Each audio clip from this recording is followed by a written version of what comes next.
Oh, Tank Girl, you are a dirty, dirty girl. God, I wish I was Booga right now. Oh.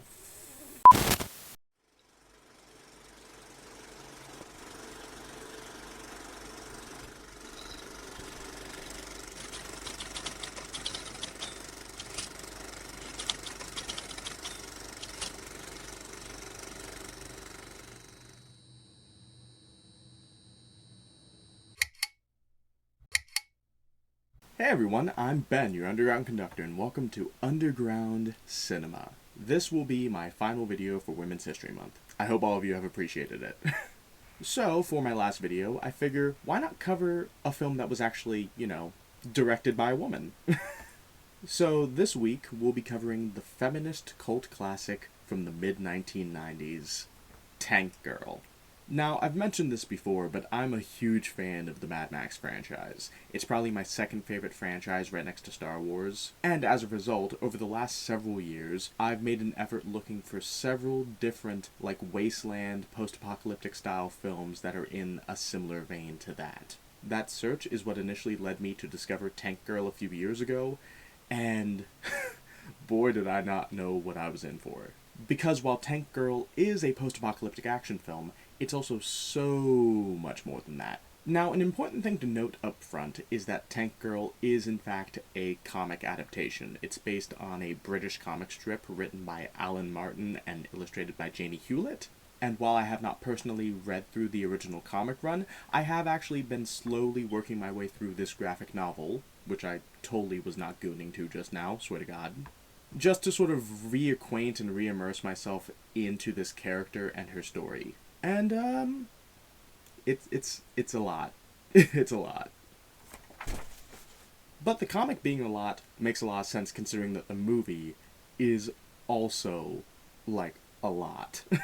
But before I get into the actual film itself, I feel like it's important to get into a little bit of the background of how this film came to be. You see, Tank Girl was directed by filmmaker Rachel Talalay, who prior to this was probably most famous for directing Freddy's Dead, The Final Nightmare, which of course wasn't the actual Final Nightmare. Also, as a side note, I'd like to bring up the fact that Rachel Talalay also directed some Doctor Who episodes. Apparently she directed the Capaldi-era episodes Dark Water, Death in Heaven, and Heaven Sent, which are all pretty good episodes, actually. Of course, she also directed Hellbent, which is, pretty bad. Pretty bad Doctor Who episode. Of course, in all fairness to her, television directing is very different than film directing. In a film, the director can really take command over a project and make it their own even beyond the writer's intention. Meanwhile, in television, a director really isn't allowed to take full command over an episode that they're directing. In TV, writers are typically the ones in charge of maintaining consistency for a series, and typically the head writer or showrunner is the one who ultimately has final say on what does and does not go into the show. And the showrunner for Doctor Who at the time happened to be Stephen Moffat, who I've actually met. Great guy. I'm a big fan of his writing and his tenure on Doctor Who, but God, I do not care for Hellbent. I really don't. Anyway, moving on from Doctor Who back to Tank Girl. Following Freddy's Dead, Rachel Talalay was actually gifted a copy of the Tank Girl graphic novel by her stepdaughter. And Talalay quickly fell in love with the comic and decided to option it. Apparently it was a big challenge for her to actually secure the rights to the comic, but it was an even bigger challenge to actually search for a studio that would produce the film. Apparently she shopped it around to James Cameron's production company, but they wouldn't take it because they were already producing Joan of Arc and they didn't want to produce two female-led films at the same time. And they shopped it to Steven Spielberg's production company, Amblin, but they didn't take it because, quote, "It's cute that you think we're hip enough for this, but we're not." Eventually, though, Talalay was able to get the project picked up by United Artists, and thus Tank Girl was born. But apparently the problems didn't stop there, because Tank Girl was just such a weird concept that Talalay had to fight every single step of the way to get the film made. And considering everything that she apparently went through, it's kind of a miracle that this film is the way it is. But with that out of the way, what is Tank Girl actually about? Well, immediately at the beginning of the film, you have the opening credits showing several different snippets from the original comic strip. And showing these different segments work wonderfully to not only establish the tone of your film right away, but also pay respects to the original source material, as well as to prepare you for some of the more creative edits that come later throughout the film. But following these opening credits, we actually get to meet our main character of Tank Girl. Tank Girl is narrating to the audience, explaining the kind of world that we live in, with the backdrop of a broken bridge and a ship sitting in a harbor without water. Very striking visual that also ties into the overall world building of the film.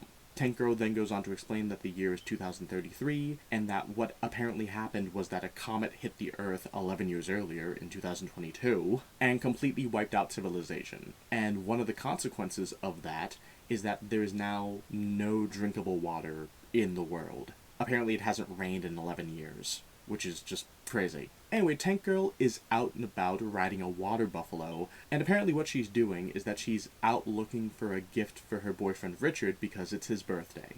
So thoughtful. Anyway, she comes across a couple massacred bodies, and then goes on to explain to the viewer that these bodies were massacred by mutant creatures known as Rippers, which we learn about more later in the film. She then steals a pair of boots from the corpses and makes her way home. And this is where the film really began to impress me the first time I watched it. Because what they did is that they basically just built a house out in the middle of the desert in White Sands, New Mexico. And something that the film does throughout its entire runtime, which I found interesting, is juxtapose different shots in the film with different panels from the comic. And while the house certainly isn't as colorful as it's depicted in the comic panel, it still looks so much like the actual comic. And when you actually get inside the house, you look at all the interior architecture, and it's all so askew and abstract, but it also genuinely looks like it was just put together on the fly by a bunch of people. Overall, they just did a great job meshing together, like, a comic book art style with, like, this sort of rag-and-tag post-apocalyptic wasteland. It was amazing. And while I was watching the film, I thought to myself, who was the production designer on this? Because they did a great job not only on this house, but on different sets throughout the film. And then I was surprised to see that the production designer on Tank Girl was Catherine Hardwicke. Now, if you don't know that name, prior to Tank Girl, Catherine Hardwicke was probably most famous for doing the production design for the movie Tombstone, but following Tank Girl, Hardwicke actually became a director herself, and she ended up making the first Twilight movie, which is just wild. In any case, though, she did a wonderful job on this film, and apparently she also worked very closely with the comic book artist Jamie Hewlett to actually design certain elements of the film, like the house. Which is actually a very intelligent decision, because since Jamie Hewlett did all of the original comic book art, working with him as a production designer would help you as an individual translate the 2D images into 3D structures. It just makes perfect sense. Anyway, following the house scene, we actually get to meet the film's villain, Kesslee, played by Malcolm McDowell. Malcolm McDowell probably being most famous for playing the character of Alex from Clockwork Orange. Keep that in your head, I'm going to bring it back up in a second. But McDowell's character, Kesslee, is the head of sort of like this private, corporate-esque government known as Water and Power, who are basically just like this militaristic organization that control all of the remaining water in the free world. And McDowell, in this introductory scene, is so good. Like, the character of Kesslee himself is a very hammy villain, and there's several instances throughout the film where you just see how silly and unhinged he can be, like when he's just shooting a water gun for some reason. But McDowell brings a certain gravitas to the performance that really helps bring the character back to a realm of intimidation. Because the character of Kesslee is very clearly a crazy person, like a lot of the people in this film, but he doesn't think he's crazy. And McDowell's performance really helps with that. Like, you can just tell, watching the film, that in Kesslee's mind he has sort of like a god complex. Like, since he's the head of this massive organization that controls everything, he sees himself as the master of the world. And these delusions empower him to not only do terrible things, like torture and enslave people, but also crazy things, like when he voluntarily chooses to walk on glass without flinching. Like, if that doesn't tell you the character is crazy, I don't know what does. But yeah, no, Kesslee is a great villain. This is a great introduction to him. And it's so funny that he probably sees himself as God when in reality he's very clearly the devil. Anyway, moving on from Kesslee back to Tank Girl, we see that she's doing reconnaissance duty for her communal house. And the way she's dressed, it's very clear that her costume in this scene is meant to pay homage to Clockwork Orange. Because you see that she's not only wearing a bowler hat like the Droogs in that film, but she also has, like, drawn-on eyelashes on her eyelid, much like Alex from A Clockwork Orange. And the fact that this scene immediately follows Kesslee's introduction. Like, I'll talk more about the editing later in this film, but it's really just a smart decision to have the scene of her dressed like that follow the scene introducing Malcolm McDowell's character. That's just... it's just perfect. Anyway, during this reconnaissance scene that we see with Tank Girl, we pivot to her boyfriend Richard as he sees the boots that she has left for him on his bed as a birthday present. Then we see a pair of legs in similar boots walking to Tank Girl. And Tank Girl, without even turning around, just assumes that it's her boyfriend and, starts putting on the seduction and charm, cutting her own fishnets.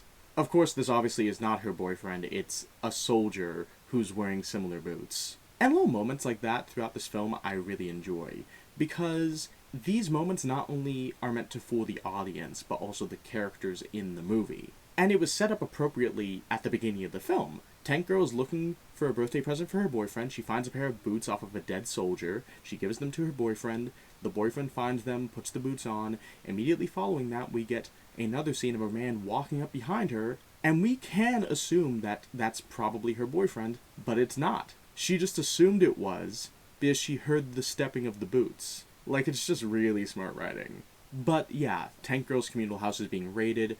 Most of her friends are killed. Her boyfriend Richard is killed. The little girl that she has sort of like a big sister relationship with is taken. And Tank Girl herself is also taken as prisoner. Of course, she's not taken without a fight, as we see that she kills like 8 different water and power soldiers. Anyway, Tank Girl is taken to Kesslee, and Kesslee is impressed that she was able to kill that many of his men.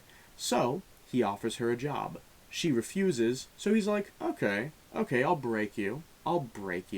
Abandon all hope, ye who enter here, bitch. So Tank Girl is basically made to be a slave laborer. She's forced to work in mines, wash herself with sand, and all this is meant to demoralize her. But during her imprisonment, we get to meet the protagonist of this film, Jet Girl, played by Naomi Watts. And as we see throughout the film, Jet Girl herself is a very introverted character, sort of like the polar opposite of Tank Girl, but the two of them get along really well and work amazingly as a duo. And Watts does an amazing job in the role, probably because she's playing type.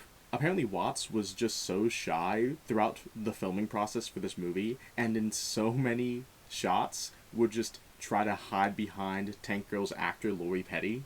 Like, apparently it was like a real struggle to get that girl on camera. But, yeah, they managed to do it. Anyway, Tank Girl is continuously worked and tortured.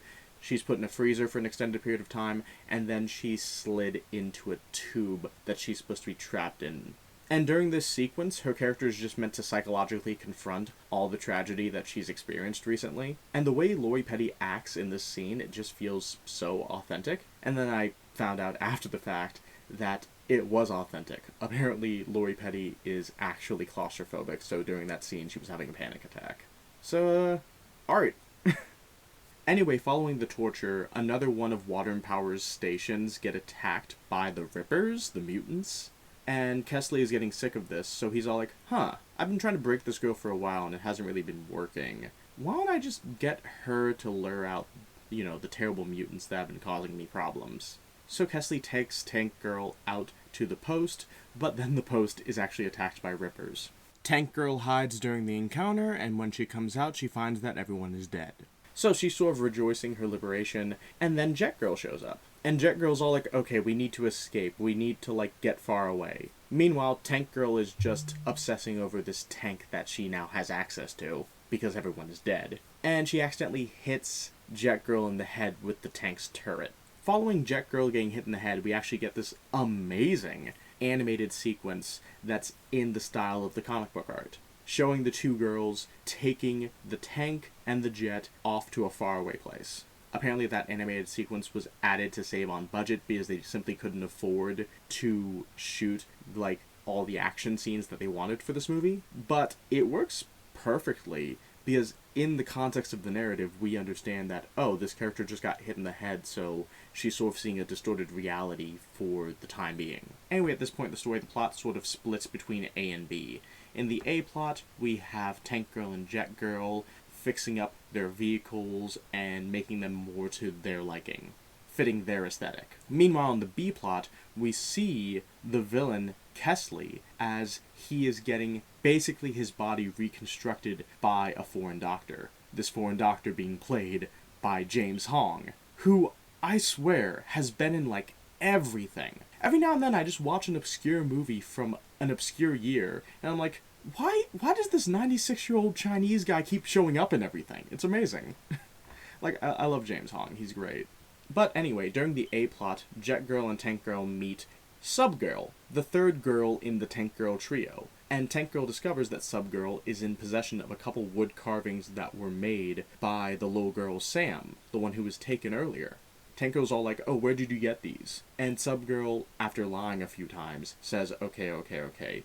They belong to this little girl that was taken by water and power. The things were sold to me before they took her. And then Tank Girl's like, okay, where's the girl then? And apparently what they did is that they took Sam and sold her to a brothel called Liquid Silver.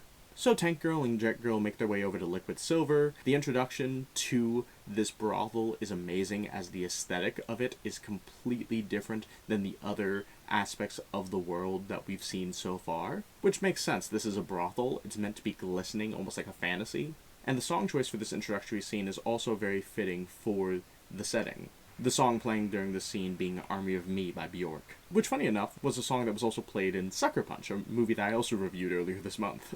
Anyway, once Tank Girl and Jet Girl make it to the brothel, they find Sam, they threaten the madam, who's like the head mistress of this brothel, and then we get the most self-indulgent scene in the entire film, being a musical dance sequence to the song Let's Do It by Cole Porter, 1928. And this scene makes absolutely no sense to be included in the narrative at all, but that doesn't matter, because anyone who has gotten to this point in the film would understand that, oh, okay, Tank Girl is a character who will just stop anything important that's going on and just do some bullshit for 5 minutes because she wants to have a fun time. I mean, for God's sake, prior to the dance sequence even starting, Tank Girl as a character had, like, a dress-up montage for herself. Like this was My Fair Lady or some shit. And while we're on the subject of Tank Girl's constant costume changes, I did want to bring up the fact that I think the costume design in this film is spectacular, and overall totally fits the wasteland aesthetic. But something I really want to talk about was the signature bullseye logo. Like, I would say that the symbol that is most frequently associated with Tank Girl, aside from her tank of course, would be the red, white, and blue bullseye. I actually have a patch of that right here on my wasteland vest. So, that's funny. But it's a very notable symbol and a strong piece of imagery that's tied to Tank Girl. And something interesting is that I tried to look into it, and I can't quite figure out what it's a reference to, because the red, white, and blue bullseye is commonly associated with the Royal Air Force, and that would make sense in this film considering the inclusion of the character Jet Girl, as well as the fact that when we first see the bullseye logo, it's on a t-shirt being worn by one of the Rippers, and the Rippers were military experiments. However, the red, white, and blue bullseye is also heavily associated with the British rock band The Who. So it being a reference to that would also make sense, because Tank Girl, as a character, originated from a British comic strip, and that comic strip was meant to blend together both the aesthetics of Mad Max and the 60s punk scene. So, yeah, I don't know. Although that is another point worth bringing up, the fact that this is based on a British comic strip, but no one in it uses British slang? I don't know. But anyway, following the dance sequence, Sam is taken by water and power. Again. So Tank Girl and Jet Girl are all like, damn it, what do we do now? Well, if we go in, guns blazing, we'll definitely die, we need an army. Let's go find those mutants that have been doing a pretty good job fighting water and power. So they go searching for the Rippers, and then they find the Rippers' secret hideout. And that's when we discover that the Rippers are kangaroo men. Apparently the Rippers were like a genetic experiment that were being done by the US Army prior to the comet hitting the Earth. They were trying to splice together human DNA with kangaroo DNA to make super soldiers. And, I guess they kind of succeeded. But the girls ask for the Rippers' help, and the Rippers are all like, we need you to prove your loyalty, so we need you to, like, rob this gun shipment from Water and Power. So the girls go to the gun shipment, they distract the men by putting up, like, a fake, like, photo shoot for them, which is great. And then we get an amazing action sequence as Tank Girl is coming up on the side of, like, a semi-truck. That way she can retrieve the weapons. It's so amazing to watch, and we actually see the character of Tank Girl jump from the tank's turret to the truck. And obviously it wasn't the actual actress, Lori Petty. Even though she did a lot of her own stunts in this movie, she didn't do that one. That was a stunt person. But that was a real jump with a tank in motion onto a moving semi. That's just mind-boggling. Watching that unfold, and I'm like, what the hell is this? And then you see that the semi is about to go over a cliff, and just the stakes here are enormous. It's phenomenal. But they successfully retrieve the shipment. The girls are, like, in good with the Rippers. And Tank Girl starts hooking up with one of the Rippers. She starts hooking up with a kangaroo man named Booga. And to be fair, Booga's pretty great. I like Booga. He's just a dopey guy. He's a himbo. I love it. But following this celebration, the Rippers discover that this shipment that they took doesn't actually have guns in it. Most of the crates have dirt in them. And the one that doesn't actually has the corpse of Dr. Johnny Prophet, the geneticist that created them. And while Dr. Johnny Prophet in this film is not a super well-defined character, and the inclusion of his storyline is kinda arbitrary, feeling a bit superfluous, his death is still a very important event in this film. Not only because he created the Rippers, but also because, as we find out in dialogue in this film, something that he was doing prior to his death was researching with another scientist how to make seawater drinkable. He was working on desalinization, and they just killed him. Revolutionary technology that could have saved this version of the world, and they just kill him. It's crazy. And the film kind of blows past it because, like I said, his storyline's sort of tacked on here. But it's still enough motivation to get the Rippers on board. So the girls and the Rippers plan their assault on Water and Power. And something I find interesting about the planning process is that the little sketch that Jet makes of the facility, the sketch almost looks like the map of hell for Dante's Inferno. And I don't know if that was intentional or not, but the fact that it looks like a map of the Inferno sort of fits into, like, some of, like, the visual themes of the movie, as well as, like, the characterization of the villain, Kesslee. Because, as mentioned earlier, Kesslee told Tank Girl, "Abandon all hope, ye who enter here," which is, the inscription that's over the gates of hell. And then we see a comic panel depicting Kesslee as the devil, taking all these prisoners and making them work in the mines. So I like to think that the fact that the map that's drawn looks like the Inferno is meant to hammer home the fact that Water and Power is, like, literally hell. Anyway, we get both an aerial and ground assault as Jet Girl and the Rippers come from above, and Tank Girl comes from below, paragliding with her tank. Which, I can't get over, like, the great stunt work in this movie. I really can't. And an interesting detail that I found out from the film's commentary is that the air traffic controller that Jet Girl and the Rippers are trying to fool in this movie, the actor who played the air traffic controller, whose name I could not find, was apparently a UCLA bio professor who just asked if he could be in the movie. And apparently that specific bio professor also taught a class for Trey Parker and Matt Stone, the creators of South Park. And apparently Trey Parker and Matt Stone based the character of Dr. Mephisto on this specific UCLA professor. Now, all this information comes directly from the film's director, Rachel Talalay, so I cannot back that up at all. And my understanding was always that the character of Dr. Mephisto was based on Dr. Moreau, the Marlon Brando character, and that inspiration was sort of hammered home in the Cartman joins Nambla episode. But, yeah, just something interesting I wanted to bring up. Anyway, the girls and the Rippers eventually make it into the base. They fight against the various Water and Power soldiers. One of the Rippers, a character named DT, actually gets shot and dies. And his death sort of works as a trigger or rallying call for the rest of the Rippers to start, ripping everything apart. Side note, DT is actually played by the actor Reggie Cathay, who does an amazing job in this role. I mean, really all the Rippers do a great job, but probably the ones who are best characterized would be DT, Booga, played by Jeff Kober, and T-Saint, played by the rapper Ice-T, who I'll talk more about in a bit. But yeah, while the Rippers are sort of fighting through the base, we get the final confrontation between Kesslee and Tank Girl. Tank Girl's obviously there to rescue Sam. Meanwhile, Kesslee just wants to get Tank Girl off the board, and he reveals that he's been manipulating her since she left. The two of them fight on this catwalk. Tank Girl eventually knocks Kesslee over, forcing him to land on the ground. And then Tank Girl's all like, haha, I have the upper hand. I'm gonna hit you so hard that your children are going to be born bruised. But when she goes to punch him, her hand goes right through his head as it's revealed that his head is a hologram, which takes both her and the viewer off guard.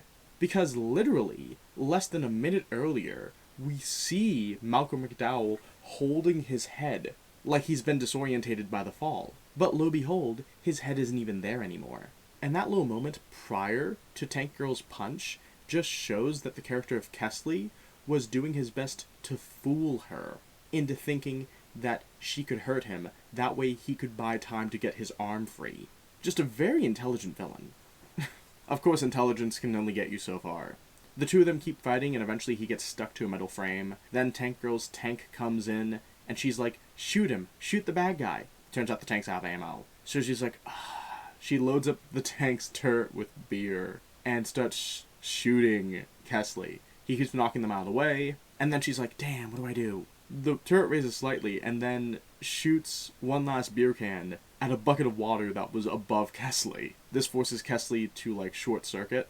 Then, to finally defeat Kesslee once and for all, Tank Girl punches in one of those water-sucking devices that we've seen throughout the film that separates blood from water. Which is very similar to the Fremen water harvesting device from Dune. Kinda weird. Anyway, Kesslee dies. Tank Girl rescues Sam from the pipe, the claustrophobia pipe. The two of them run, but they run into some soldiers. But it's a fake out. Turns out the soldiers are working for Booga, who has informed Tank Girl that the Rippers have taken the base. Tank Girl then kisses Booga. We then get another amazing animated sequence showing us that our heroes have taken all of the water from Water and Power and they're returning it to the people. And then the film just ends. Now, going into my rewatch of this film, I actually didn't remember the ending. So sitting there and watching this animated sequence play out before everything just cuts to black and the credits roll, I felt like it was incredibly abrupt. And yeah, obviously, evil's defeated, the villain's dead, but there's not really a sense of catharsis. It doesn't really feel like things are tied up at the end. And then I find out, apparently, that was not the original ending. The original ending, which is actually leaked on YouTube, by the way, you can watch it, shows Subgirl show up with her submarine up under the dirt as she shoots through the Water and Power facility, freeing the prisoners. We then pivot into the desert as we see our heroes celebrating their victory, deciding which girl gets which kangaroo man, and then it starts raining for the first time in 11 years. And then the three girls come together and it's like, oh yeah, we have more adventures to do. And I will make this perfectly clear. This is a better ending. I love both of the animated sequences in this movie, and I think the animated sequence at the end does a great job visually showing us how this world has now been liberated. But having Subgirl show up with her sub helps to utilize her character in a way that feels cathartic, since she only has one other scene earlier in the movie. Not only that, but they talk about the rain throughout the entire movie. Tank Girl brings it up at the beginning, Subgirl says that, oh, rain is coming, I'm preparing for it. And during that scene when Tank Girl and Booga are just lying in bed together, Booga's just talking about how Johnny Prophet's dream was for water to fall from the sky. The film was building up to it raining again. And to cut that out of the movie, it just doesn't feel conclusive. And I feel leaves the film lacking. Which is unfortunate, because I love Tank Girl. This film is so unique. There is nothing like it. There are broad similarities that Tank Girl has aesthetically to, other dystopian films that came out in the 90s, like Terminator 2 or Demolition Man. And I already brought up the clear inspirations from Mad Max, primarily The Road Warrior. But there is nothing, literally nothing, that has the very specific tone, style, and comedic sensibilities of Tank Girl. There's nothing like it. This film is so wholly unique. And the fact that there isn't more Tank Girl content outside of the comics is frankly criminal. But where do I really start? First of all, The world building is spectacular. Like all great high concept films, this is a narrative that needed to feel lived in. And I already mentioned earlier how great the production design is in this movie, but there's just so many little details hidden in the background of scenes that communicate elements of the characters in the world without saying a word. Like the fact that when you're in the Ripper's hideout, you see pictures of naked women everywhere, which is obviously meant to hammer home the fact that these are lonely male creatures. Or the fact that after Kesslee is injured and he's getting the bionic surgery from James Hong's character, you see the EKG machine in the background moving, with the beat of his heart. And above the EKG line is an image of a wave moving up and down. And when the EKG flatlines, the waves go flat. And that detail is obviously meant to tie back to Kesslee's line near the beginning of the movie, where he says water is life. Also, side note, I love the fact that up until his fight with Tank Girl at the end of the movie, we don't see Kesslee's face at all after his bionic surgery. We just see him walking around with a metal arm. It makes him seem a lot like Dr. Claw, the Inspector Gadget villain.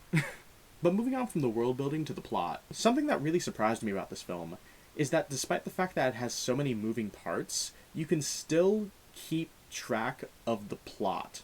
Generally speaking, I have a big problem with films that have overstuffed scripts, because typically when you have so many plot elements and you're trying to establish so many things, it just leaves the story feeling messy and muddled. But surprisingly, despite the fact that so many things happen in this film, you don't really get lost. You do need to pay attention to events and details as they're unfolding, but it feels like so many of the story elements in this film are more in service to the world building, and only certain aspects of events have a significant effect on the central plotline, which is relatively simple. The plot of the film, if you really just wanted to break it down into the simplest terms possible, is Tank Girl wants to be free, and that Tank Girl wants to save Sam. Everything else is just kind of there, but it also feeds into Tank Girl's journey as she's trying to achieve those things, either pushing her towards her goals or presenting obstacles for her to overcome. Which leads us into, what is the best part of the film, being Tank Girl herself. Tank Girl in this story is full-on a cartoon character. And it's just so entertaining seeing this high-energy, irreverent character making her way through, this hellscape of a post-apocalyptic world. And despite the fact that she's sillier than most other characters in the film, it doesn't feel like an inconsistency. It feels like she raises the world up to her level whenever she's around. Almost like the world itself bends to her presence. She's basically like Bugs Bunny. And Lori Petty is just amazing as Tank Girl. She was born to play this role. Her physicality, her voice, her comedic timing. So many of Tank Girl's lines in this film are just ad-libbed from Lori Petty. My mom and your mom were hanging out close. Security signature invalid. And it just fits so well. And something I find interesting about Tank Girl's character is that even though she is technically the main character, she doesn't really have a character arc. Because her character is exactly who she's meant to be. What she does instead is that she has an overt influence on the other characters in the film, forcing them to change or respond to her actions. I feel like this is probably best represented with the character of Jet Girl, who starts off as very shy and introverted. She doesn't want to make trouble. But as soon as Tank Girl shows up, Tank Girl gets Jet Girl to open up, be more expressive, more outgoing, and more assertive with what she wants out of life. And Jet Girl's arc in this film is best represented by the fact that at the end of the film, she actually kills the guy who was sexually harassing her the whole movie, illustrating that she has finally gotten to a point where she's not putting up with garbage anymore. You also see how interactions with Tank Girl fundamentally have an adverse effect on the film's villain, Kesslee. When we're first introduced to Kesslee, he's a very calm, cool, and calculating villain.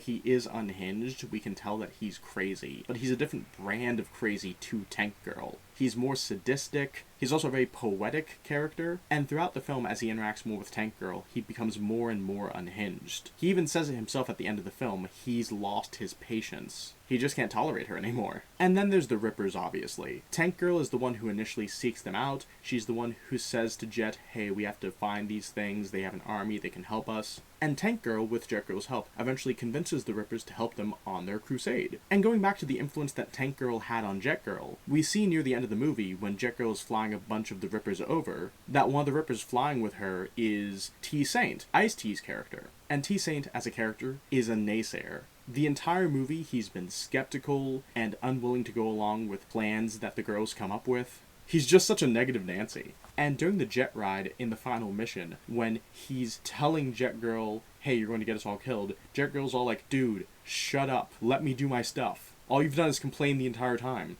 And T-Saint, in that moment's like, damn, okay, fine, I get it. Like, he concedes the point, and he can see, oh, okay, this girl's intense, I better let her do her thing. Also, Ice-T is just always amazing. He's a really good actor, and he's really good in this. And despite the fact that his character is kind of one note, there are distinctive decisions that are shown to us in this film that illustrate other aspects of his personality, like the fact that he himself is also kind of introverted, because during the prayer scene where all the other Rippers are dancing, he's just sitting off to the side. He's like, nah, I'm too cool for this, I can't do this. It's really great. But yeah, bottom line, while Tank Girl doesn't arc in this movie, the effect that she has on other characters in the narrative illustrates the amount of agency that she has, and also the overall influence and power that she has over the world itself. It's actually quite interesting the way that she's written, because the way she's presented, it's very similar to, like, you know, Captain America from Captain America the First Avenger, or Rami and Michelle from Rami and Michelle's high school reunion. You know, these are characters that don't change because they're already perfect for the world that they're in. The world just kind of has to bend around them to meet their level. But as much as I enjoy this film, there are issues with it that I do feel like need to be brought up. One issue that I had personally, and this is kind of a nitpick, but also I feel like kind of detrimental to the narrative itself, it's when Sam was taken the second time from Liquid Silver. Like, Tank Girl and Jet Girl are busy having this beautifully choreographed dance sequence, and neither of them think to keep an eye on the little girl that they were there to rescue to begin with. It just kind of rubs me the wrong way, and makes me think, what are you doing here? I mean, I know that Tank Girl is crazy and irresponsible, and that's part of the allure of her character, but, like, you had a whole thing rescuing this girl, and you kinda f***ed up. So that bothers me a bit. But that's more on the nitpick end. An actual issue with this movie, and you can really feel it more in the second half of the film, it's the editing. I already talked about the ending, but there's so many moments and sequences in the film that just feel abruptly cut, and it's really weird. Like, one that specifically stuck out to me. It was right before Tank and Jet went to rescue Sam from Liquid Silver. You see a small shot of Sam dressed in rags before there's like a hard cut to the girls arriving at the brothel. And the reason it's such an awkward cut is because it felt like the shot with Sam should have went longer, because I think the shot that precedes us being shown Sam is a shot of Kesslee talking to one of his goons, saying we better get that girl before they do. And then it pivots to Sam, and it feels like that scene should have gone a bit longer before pivoting to the next scene with the girls arriving at Liquid Silver. It feels like there's just an awkward sliver of footage between two separate aspects of the film, and they just inserted that one shot of Sam to remind us, oh yeah, the little girl is still alive. It's really weird. And initially, after watching this film the first time and rewatching it for this review, what I assumed is that the specific editing decisions for this film were meant to match the overall psyche of Tank Girl's character. Like, everything is supposed to be disjointed and weird because she as a character herself is disjointed and weird. That's why she changes costumes in almost every scene. But then, listening to Rachel Talalay talk about her experience making this movie, I discovered that she actually didn't have control over the edit at all. And that so many sequences and scenes were trimmed down from what she had originally intended to include in the film, simply based on, studio notes. Which, say it with me, folks, studios need to get on board with the creative decisions for the people they hire. Otherwise, why are you hiring these people? Anyway, after discovering that, it made me realize, oh, this is why it's like this. And to be fair to the film as it stands, I am surprised that the film turned out coherent and actually reasonably paced, considering that it wasn't the director's original vision. But still, instances here and there where things just kind of feel choppy, and it's kind of odd. And the editing for this film is the reason that Talalay cites for this film failing. Tank Girl costs roughly $25 million to make, and it made $6 million in the box office. Now, Tank Girl wasn't the biggest flop of 1995. Waterworld. Oh, that cough really has just stayed with me for the entire month of March, hasn't it? But yeah, Tank Girl really didn't do well. And like I said, Talalay cites the editing for the reason that the film flopped. The main actress, Lori Petty, says that the reason that the film flopped is because it was unfairly rated R by the MPAA. And I do feel like both of those things play a factor into this film underperforming. But personally, I think that this film was just too radical for the time it came out. Like I said, there is nothing quite like Tank Girl. Like, while it has very clear visual and narrative influences, it is unique in almost every sense of the word. And I feel like the fact that it is just so weird and out there just really alienated, like, audiences at the time.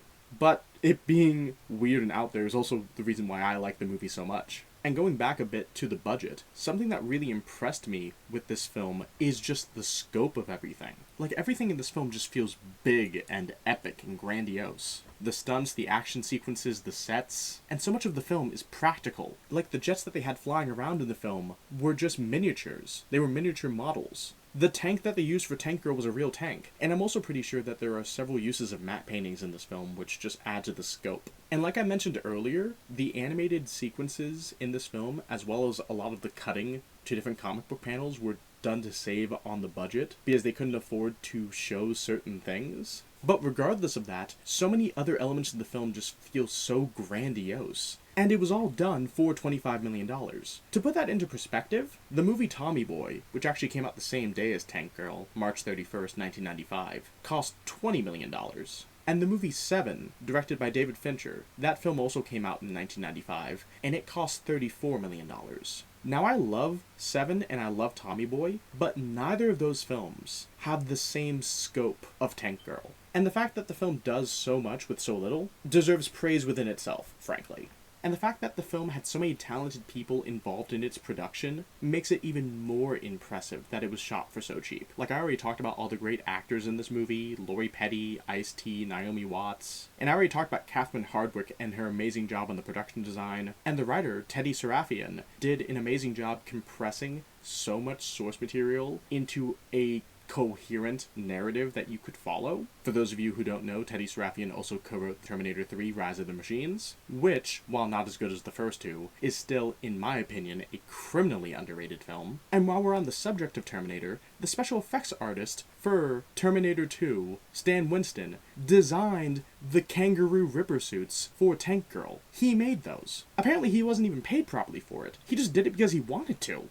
And that fact really just leads to the best part about Tank Girl, the passion oozing off of it. You can tell that everyone who made this movie wanted to make it, that everyone involved gave 110%. And hearing about all the work that Rachel Talalay put in to make this film happen, all the fights that she had with producers and executives, even the fact that she got pregnant during the shoot of the movie, it just makes me appreciate it even more. And it also just makes me desperately want to see a director's cut of the movie. And who knows, the film is 30 years old now, so maybe we'll get one. Fingers crossed. Anyway, there's just so many other things I want to bring up with Tank Girl. Small moments that help define her character, like when she utilizes the pocket sand maneuver to get away from a soldier who's about to kill her, or like when she non-consensually kisses Jet Girl to get that soldier creep to back off. Or the fact that her tank itself seems to have a personality that it shares with her. Or the fact that the pants that she wears when she jumps from her tank to the semi look bizarrely like Kevin Costner's pants from Waterworld. Which is an extraneous detail, but one I wanted to bring up anyway. Or the fact that she tells Jet Girl that they should go to New York to see cats. Which is probably the craziest line in this movie. The fact that anyone would willingly want to go and see cats. But bottom line, Tank Girl is just an amazingly passionate, creative, and high-energy film. And if you have never seen Tank Girl, please do yourself a favor and go watch it. Because love it or hate it, Tank Girl will in fact change your life. And think about it like this. If you're a guy and you go out and say that you like Tank Girl, that will just really go to show that you support women. And at the end of the day, isn't that what's most important? Looking like you support women? In any case, that was my review of Tank Girl. I hope you all enjoyed it. Please feel free to subscribe if you're feeling generous. You can also follow me on Instagram or Letterboxd if you want to hear more of my film takes. I hope that all of you had a wonderful Women's History Month and you went out to love the women in your life, because I love women. And I will see you all later. What better way to end Women's History Month than a new entry in my raffle? As I've mentioned before, I'm doing a cumulative giveaway for when I reach my first 500 subscribers, and every few videos I enter a new item into a pot which slowly grows over time. and once I reach my first 500 subscribers, I will give that pot away to one lucky winner. So, in honor of Tank Girl, as well as the Wasteland aesthetic in general, I will be adding this Tank Girl patch to my raffle. We can match!